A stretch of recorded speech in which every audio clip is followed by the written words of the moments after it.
Hello everyone, welcome back to my channel. Hope you all are fine. So हमने अपने last lecture में female reproductive system के बारे में डिटेलिंग जो है वो कंप्लीट कर ली थी। लास्ट लेक्चर में हमने फीमेल एक्सटर्नल जेनिटेलिया की बात की थी। आई थिंक आप लोगों ने वो लेक्चर देखा होगा। तो अगर हम बात करें फीमेल रिप्रोडक्टिव सिस्टम की, तो फीमेल रिप्रोडक्टिव सिस्टम में जो रिप्रोडक्टिव ऑर्गन है दैट इज़ तो इंक्लूडेड, लेकिन उसके अलावा जो मैमरी ग्लैंड है that is also included under the female reproductive system. मैंने आपको बताया था ऐसा क्यों। ऐसा इसलिए क्योंकि बेबी को बॉर्न करने के बाद उसको नरिश करने का काम भी फीमेल का ही है। तो उसके लिए female is having mammary gland जो कि फंक्शनल होता है और जिसके अंदर मिल्क का प्रोडक्शन होता है। और भी बहुत सारी बातें हैं regarding the female mammary gland. चलिए उन सारी बातों के बारे में हम डिटेल में पढ़ते हैं। तो ये रहा आपका डायग्राम फीमेल के मैमरी ग्लैंड का।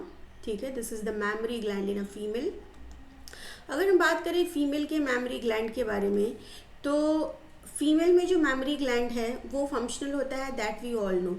लेकिन mammary gland is also present in the male. Males में भी मैमरी ग्लैंड प्रेजेंट होता है, बट वो कैसा होता है, नॉन फंक्शनल होता है, रूडिमेंट्री होता है। ठीक है, उसका कोई फंक्शन नहीं होता। और भी बातें हैं, चलिए सब वन बाय वन पढ़ते हैं सारी बातों को। तो अगर हम मैमरी ग्लैंड की बात करें तो mammary gland is present in all females mammals. सारे फीमेल्स मैमल्स में प्रेजेंट होती हैं। ध्यान रखिएगा कि मैमरी ग्लैंड जो है वो मैमल्स का कैरेक्टरिस्टिक फीचर है। ठीक है, जब आप क्लासिफिकेशन पढ़ेंगे तो उसमें आपको बताया जाएगा बायोलॉजिकल क्लासिफिकेशन कि मैमरी ग्लैंड जो है that is the characteristic features of all the mammals. सारे के सारे मैमल्स में मैमरी ग्लैंड प्रेजेंट होता ही है। ठीक है, तो यहाँ सिर्फ फीमेल्स के बारे में क्यों लिखा है भाई, वो इसलिए क्योंकि मेल्स में जो मैमरी ग्लैंड होता है वो कैसा होता है, वो रूडिमेंट्री होता है, नॉन फंक्शनल होता है, उसका कोई काम नहीं होता। ठीक है, इसके बाद अगर हम बात करें मैमरी ग्लैंड की, तो मैमरी ग्लैंड जो है ये पेयर्ड स्ट्रक्चर है। ठीक है, एक नहीं दो मैमरी ग्लैंड्स होते हैं। और ग्लैंडुलर स्ट्रक्चर है। ग्लैंडुलर मतलब it helps in the secretion of milk. Milk के सिक्रीशन में मदद करता है। तो ग्लैंड्स भी किसी ना किसी चीज़ के सिक्रीशन में, किसी ना किसी हार्मोन के सिक्रीशन में मदद करते हैं। Similarly it is also a gland which help in the secretion of some milk. और इसके अलावा कुछ एंटीबॉडीज़ का भी फॉर्मेशन होता है जिसके बारे में अभी हम पढ़ेंगे। ठीक है, पढ़ेंगे क्या, चलिए मैं बता देती हूँ। जब भी कोई बेबी बॉर्न होता है उसके बाद फीमेल का जो मैमरी ग्लैंड है वो फंक्शनल होता है, वो मिल्क प्रोडक्शन स्टार्ट कर देता है। ठीक है, तो जब बेबी के डिलीवरी के बाद जो सबसे पहला मिल्क मदर के अंदर प्रोड्यूस होता है, मदर के मैमरी ग्लैंड में प्रोड्यूस होता है, उसको हम बोलते हैं colostrum. What it is known as colostrum. और इस कोलोस्ट्रम के अंदर एक एंटीबॉडी प्रेजेंट होता है जिसको हम बोलते हैं आईजीए, इम्यूनोग्लोबुलिन ए। ये एक एंटीबॉडी है जो कि मदर के मिल्क के अंदर, the very first milk of the mother which is known as colostrum, उसके अंदर ये आईजीए एंटीबॉडी प्रेजेंट होता है। और जब बेबी मदर के मिल्क पे फीड करता है तो ये वो एंटीबॉडी क्या होता है, बेबी के बॉडी के अंदर एंटर कर जाता है। और एंटीबॉडी का काम तो आप सभी जानते ही हैं। एंटीबॉडी का काम क्या होता है, फॉरेन ऑर्गेनिज्म से या एंटीजेन से फाइट करना, जो डिजीज कॉजिंग एजेंट है उनसे फाइट करना। तो बेबी अभी तक तो मदर के बॉडी के अंदर था, वो इन्वायरमेंट में जितने भी पैथोजन प्रेजेंट है उनसे एक्सपोज नहीं था। लेकिन बेबी डिलीवर होने के बाद तो इन्वायरमेंट में प्रेजेंट पैथोजन से एक्सपोज हो गया। तो अब बेबी के का जो इम्यून सिस्टम है उसे तो बिल्डअप करना पड़ेगा। इतनी जल्दी तो इम्यून सिस्टम बिल्डअप हो नहीं पाएगा, इसीलिए प्रिपेयर्ड इम्यूनिटी एंटीबॉडीज़ के फॉर्म में मदर के मिल्क से बेबी को दी जाती है, जिससे धीरे धीरे बेबी क्या होता है, इम्यूनाइज हो जाता है। वो इस लायक हो जाता है कि इन्वायरमेंट में प्रेजेंट जो भी माइक्रोब्स हैं उनसे धीरे धीरे फाइट कर सके। ठीक है ना, ये आईजीए काफ़ी इंपॉर्टेंट है, इसके ऊपर बहुत सवाल आते हैं नीट में भी, ऐसे भी। तो आपको याद रखना पड़ेगा मदर के मिल्क में कौन सा एंटीबॉडी प्रेजेंट है, IgA is the antibody which is present in the milk of a mother. ठीक है, ओके। अब हम बात करते हैं मैमरी ग्लैंड के स्ट्रक्चर के बारे में। तो मैमरी ग्लैंड पेयर्ड स्ट्रक्चर है, ये तो समझ चुके हैं हम। लेकिन अगर हम बात करें तो हर एक ब्रेस्ट के अंदर क्या प्रेजेंट होता है, कुछ लोब लाइक स्ट्रक्चर प्रेजेंट होते हैं जिसको हम बोलते हैं मैमरी लोब। ठीक है, कितने प्रेजेंट होते हैं, लेट्स से अगर ये एक ब्रेस्ट है फीमेल का तो इसके अंदर इस तरीके से लोब लाइक स्ट्रक्चर प्रेजेंट होंगे। कितने होंगे नंबर में, 15 से 20 हो सकते हैं नंबर में। ठीक है, इनका स्ट्रक्चर कैसा होगा, जैसे कि एल्वियोलाई का स्ट्रक्चर होता है इस तरीके से गुच्छानुमा, बिल्कुल वैसा ही मैमरी लोब का भी स्ट्रक्चर होगा। ठीक है, और ये किस चीज़ में मदद करेगा, मिल्क के सिक्रीशन में मदद करेगा। डायग्राम देखिए, ये रहा आपका मैमरी ग्लैंड का diagram. You guys can see this is the lobe. ठीक है, यहाँ आप देख रहे हैं ये alveoli लाइक ग्लैंडुलर स्ट्रक्चर है जो कि किस चीज़ में मदद करता है, मिल्क के सिक्रेशन में मदद करता है। ठीक है, समझ आ रही है बातें? This is what memory lobe is. ठीक है, चलिए नेक्स्ट बात करते हैं।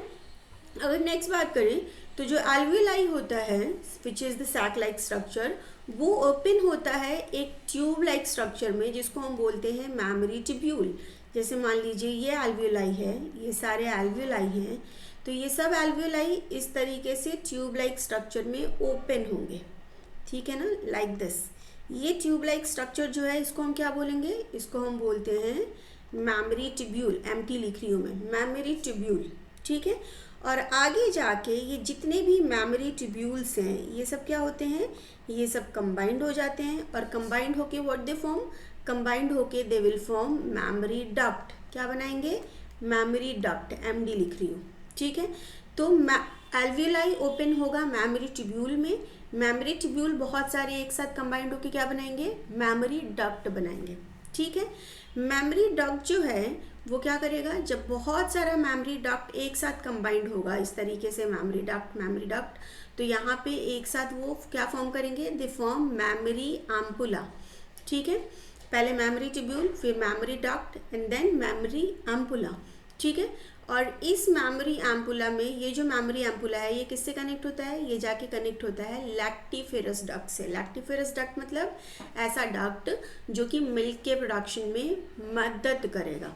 तो ये आगे जाके it is combined to the lactiferous duct which helps in the formation of milk.